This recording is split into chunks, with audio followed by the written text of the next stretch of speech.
Now, Peugeot 407 is likened to Peugeot 405. As good as Peugeot 405 is, the other Peugeot models, including the older ones and the newer ones, overshadowed that particular model of Peugeot. It kind of faded away very quickly, and it's not generally, you could hardly, um, the public hardly know about the model.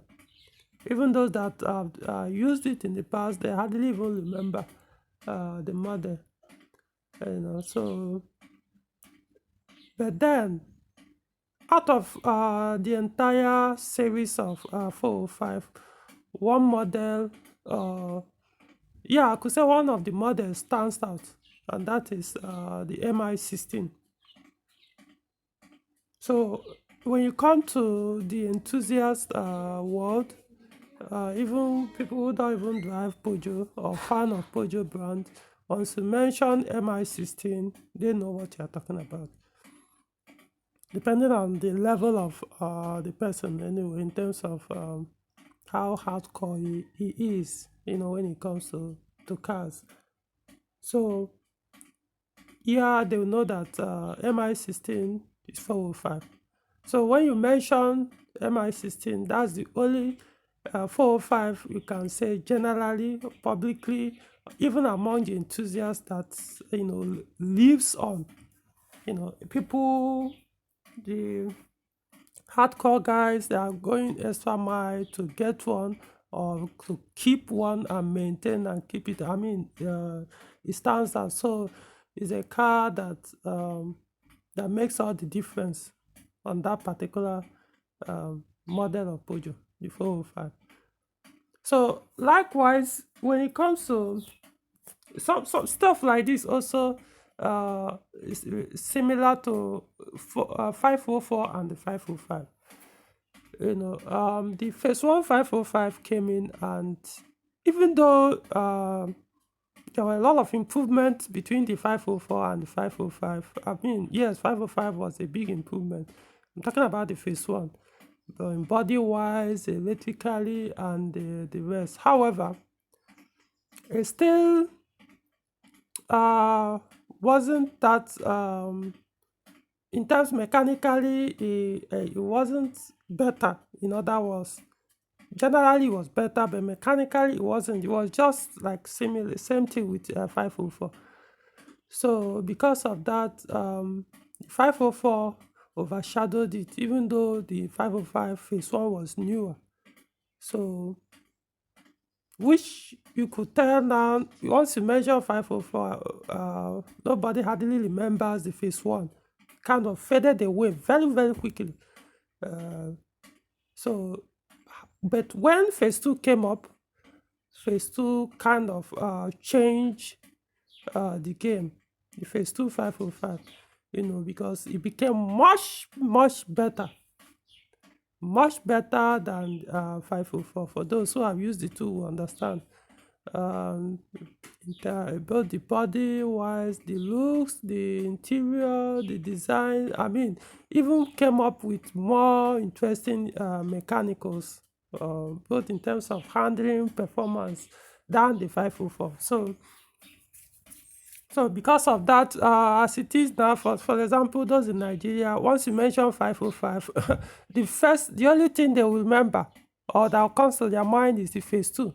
And what is that phase two? The model they usually remember in phase two is the evolution, because evolution is phase two of 505. So nobody ever talk about the old model. In fact, it's not even difficult to find old model, or no, what I mean by old model, phase one, or series 1 505 here in Nigeria now. They are basically like very, very few.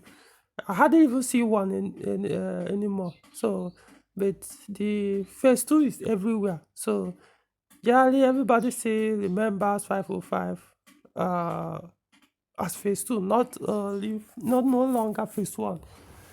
So the phase one faded. Even in the enthusiast world, you can hardly hear or even hear anybody talk about it. Just poof.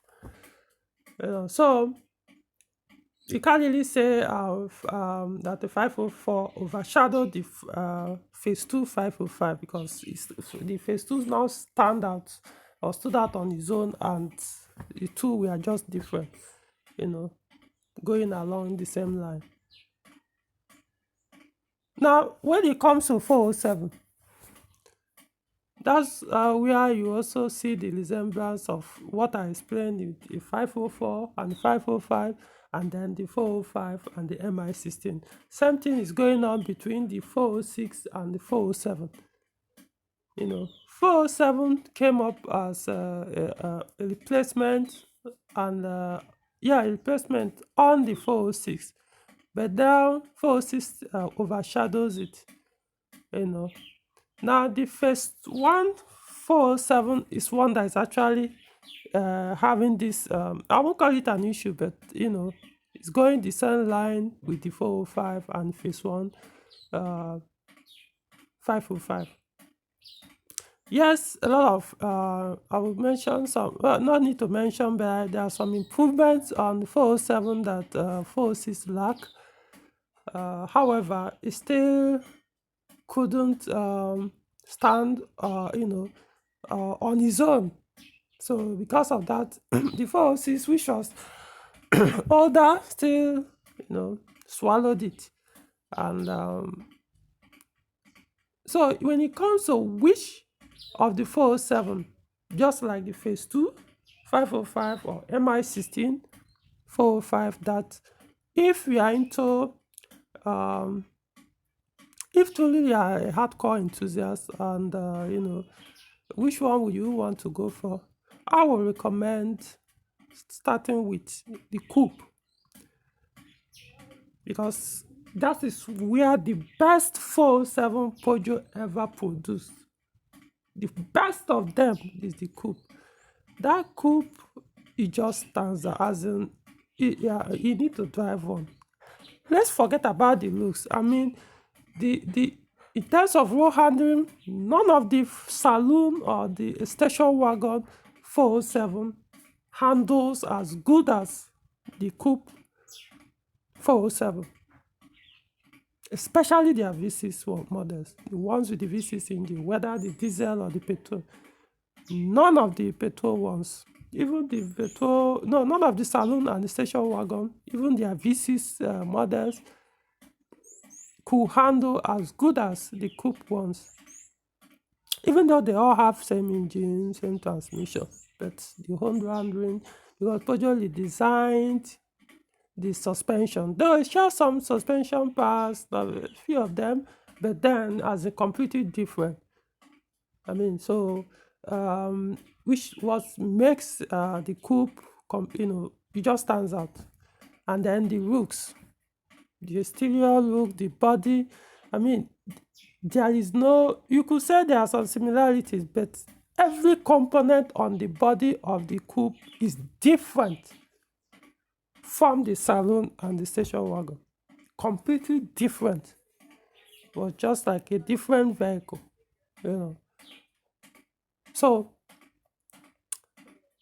the coupe is the car that, in the next, I don't know how many decades to come in, it's never going to be forgotten, because it's just, it may come to a point, once you mention 407, it could only be the only model that people might even remember.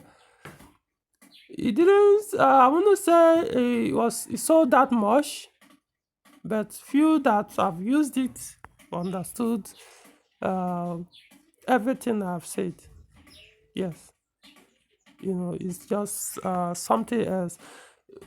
I mean, when you drive one, even while you're on the road, you need to see the kind of attraction it gathers, how people stare. I mean, it turns so many heads, both the children, the adult, it turns head like hell.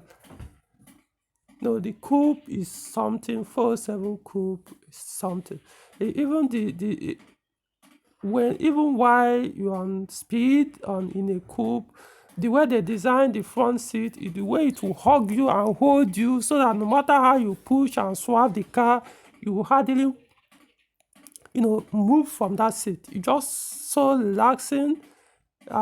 Personally, it's one of the it's like the only Peugeot I've owned so far that the front seats are more comfortable, as in the only seats I've sat on that belongs to me, that felt more comfortable than I could ever imagine. You could drive it for hours and you never feel any pain or anything, or feel uncomfortable in any way, shape, or form, no matter how long you are behind the wheel. So they really did a good job. Of course, there are other Peugeot models that have better comfortable seats, like RCZ. Yeah, I've driven a lot of RCZ, or quite a number of them, more than 5. And yes, their seats are something else, So, but for 407, there's something else you also need to understand about the coupe 407, the V6 ones, the Peugeot V6 ones. They have the same engine, transmission. Well, the automatic, let me focus on the automatic. They have the same in the saloon and the station wagon or estate. They share the same engine and transmission, automatic transmission. However, they behave differently. I don't know where that was done, what made them to behave different. I want to believe either the transmission or the engine ECU of the coupe 407 V6 were mapped differently. The response of the transmission, automatic transmission in acceleration, is completely different from that of, well, not more like completely different, but at least much better than that of the saloon. Now, when it comes to saloon and station wagon, it's actually the phase 1 that actually suffers that drag or slow in response, or some seconds delay to. So, but the phase 2 407 behaves similar to that of the coupe. So, in other words, what I'm trying to tell you is, let's assume that you are really not into coupe, but you still want a 407 that that is among the best, then I would suggest you go for a phase 2. It's either station wagon or saloon or coupe, whichever one. The coupe phase 1 or phase 2, they are basically the same in terms of all these things I mentioned. But the phase 2 saloon and station wagon, the improvements are much higher compared to that of the phase 1. So if you really want to, irrespective of how the public sees 407, and even if it's fading away or other models are swallowing it, if you want one that you will truly enjoy and be able to keep as long as you can, then the phase 2 is one to go for. The phase 2 is different. It's different. It's not just the body exterior is kind of similar, not much difference. It's here and there, but not much. Interior, the dashboard redesigned, gadgets changed to some extent. The suspension, some of them that the phase 1 had 1 or 2 weaknesses on the suspension, so a part of that suspension was redesigned in the phase 2, so that issue was dealt with.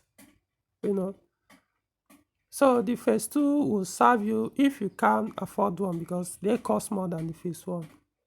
I'm talking about 2008 to 2010. That's what I mean by phase 2. So if you can, whether they will stand out like the phase 2505 or the MI16, I don't know. If I'm talking about in future, but I'm talking about if you want to, irrespective of how people care about this thing, or whether they fade away and nobody knows about them anymore, these are the ones that you will enjoy more. Now, it doesn't mean the phase 1, they are not good,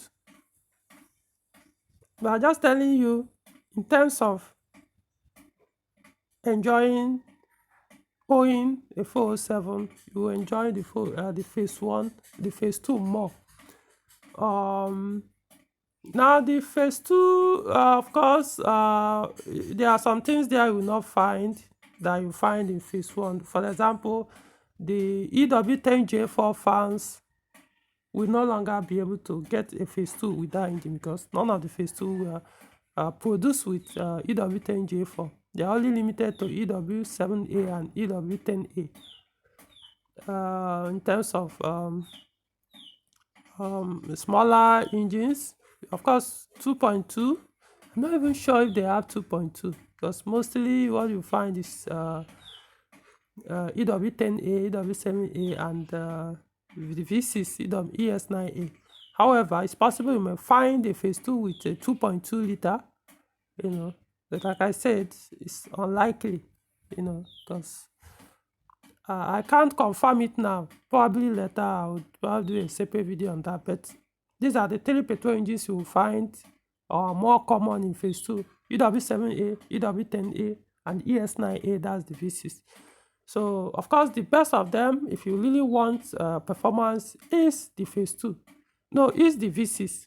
The V6, they all have automatic, no manual. If you want the manual option on V6, then you have to go for the coupe. Now, the phase 2, like I said earlier, the transmission, the acceleration, they behave like that. I'm talking about V6 now. They behave like the coupe, both phase 1 and phase 2 coupe.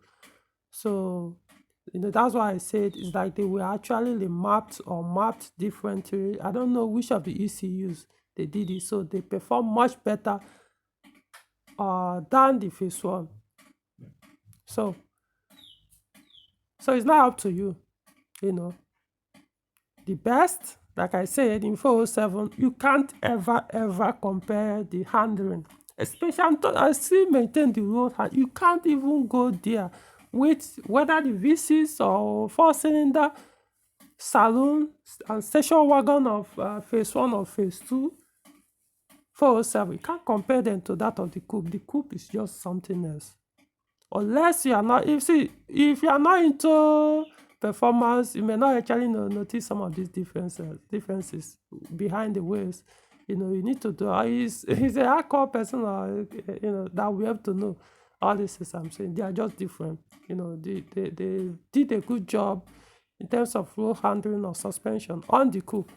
And of course, but I understand that the cost of maintenance of the 407 coupe is higher. It's higher than that of the saloon and the station wagon. So if you are going there for the coupe, you need to understand that your cost of maintaining the car, expect it a little bit higher. Now, it doesn't mean, what it means is if you have a broken headlight, expect it to cost more than that of the saloon and what's it called? The station wagon. If you had a broken front or rear bumper, expect a higher cost of replacing both than the other 2 body models. If you have a door issue, you need to replace your door or anything, same thing. They are completely, like I said, no similarity. Even the windscreen, everything completely different. Even the external rear view mirror, different. So everything about the 407 coupe is different. The rear lights, everything, nothing similar or identical. Yeah, they may look alike a little bit, not identical in any way, shape, or form. So expect a little bit higher cost of maintenance, or if you need to replace any part. Mechanically, they are basically the same. The suspension, might spend a little instead, like the shock absorbers, the rear ones are different and cost you more, but there are also a way around it where you can make it cheap to maintain or replace. That probably I'll do a separate video on that. So the reason why I'm saying that, so if you jump in and start crying tomorrow that you are deceived, so that nobody deceived you. If you want something, as good as something is, means you have to, like they say, better soup na money maker. So if you know you don't like cars that you spend more in maintenance, then don't buy the coupe. Even a tire of the coupe, 407 coupe, can buy you, I don't even know. I mean, the cheapest good quality new tire of 407 coupe now is about 60 to 70. What is the cheapest is like 60,000, a good quality new tire, because of the size. It's different from the other saloon and station wagon. So you need to understand. That's what I'm saying. Don't expect the cost to be as the same with the saloon and station wagon. It's not necessarily a sports car, but it was designed like one. So expect some of the things there to cost like sports cars. So yeah, you have it. So the first one, 407, is good. Get it, enjoy it. Forget about how the world sees it. Yeah, it has its issues and there, but but if you are the type that prefers public opinion, how people feel about the car, then you know which one to go for. However, if you're also the type that don't care about what people think about, but you want the best, irrespective of their opinions, now what to go for. You can still go for your first one and enjoy it and ignore whatever anybody is saying. It's about who is behind the wheel and how you enjoy it. Unless you are the point A to point B person, then everything I've said here won't really make sense to you.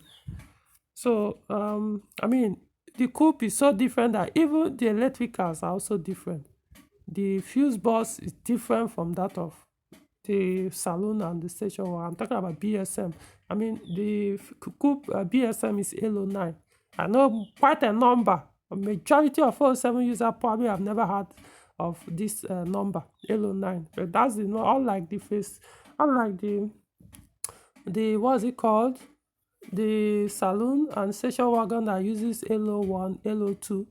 Then phase 2, you may find 2. Yes, phase 2 for coupe will also have this own distance, different from 9. But I'm just saying that the parts are different. Electric cars, similar but different. They're not the same. So now you know the 407 you can go for. Cheaper ones are the phase 1, saloon and station wagon. If you want coupe, petrol, if you want manual, the easiest one to find is one with a 2.2 liter engine. That is EW12J4, the all manual, no automatic for the coupe.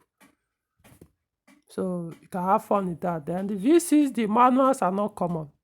They have also manual, but not common. So unless you're someone like me that can buy automatic and convert to manual, then you can go for automatic and do your thing. But if you are okay with automatic, then you can. That's mostly the one you find. The V6 automatic. The automatic are more than the manual. So I hope this I've explained, and hope this helps. Probably I'll do a part 2 of this video sometime in the future.